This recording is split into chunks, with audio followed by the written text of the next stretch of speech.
To fix this problem, what you have to do is to head straight to your phone menu, and now try to search for the phone app.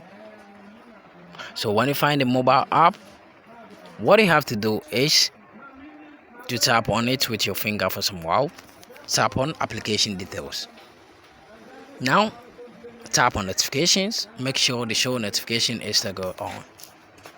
Now go back, tap on storage and cache, clear the cache. Then tap on force stop, then you tap on OK. Then after that, tap on mobile data and Wi-Fi or mobile data and restriction on other devices. So after that, what you have to do is to go to Google Play Store. When you get to Google Play Store, tap on and search for this app name. After that, make sure you update the app.